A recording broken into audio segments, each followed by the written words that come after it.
Let's make our stuffed saddle of lamb. So we get this beautiful lamb saddle from our friends over at Elysian Fields in Pennsylvania.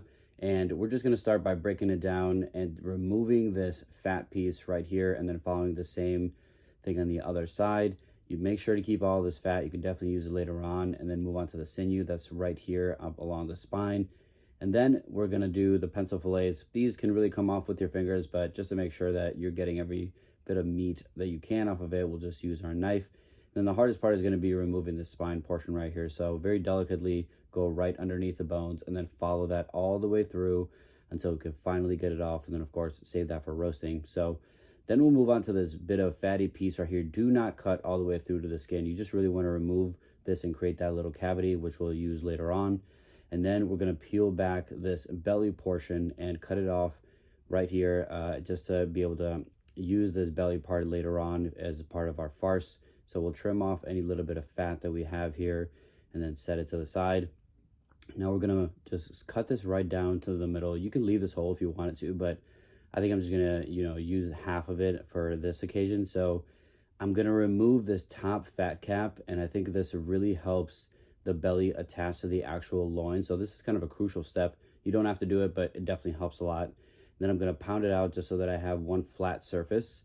And then I'm going to move on to creating our farce. So that's the belly meat just being ground up right here. And then as soon as I have it in the bowl, I'll season it with a little bit of salt, earth of pepper, and a pinch of nutmeg as well.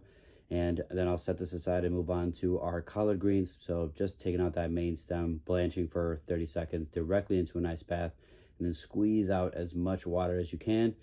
Lay it on some paper towels and then save it until later on, getting our shrings ready, cleaning out the pencil fillets of any sinew. And then that farce is going to go right into that cavity that we created earlier. We'll line it with our collard greens and then go right on top of the pencil fillet as well, making sure to season all the way through. And then yes, this is moo glue, meat glue, whatever you want to call it. It's an awesome ingredient and really helps for this preparation. So then we'll truss it off. And now we want to make sure that we're preserving the shape. So we're going to roll it into a cylinder. I'll make sure to, poke a few holes in it just so it doesn't blow up on you. And then repeat the process one more time on the length side, and then making sure that we are wrapping it into a cylinder as tightly as possible.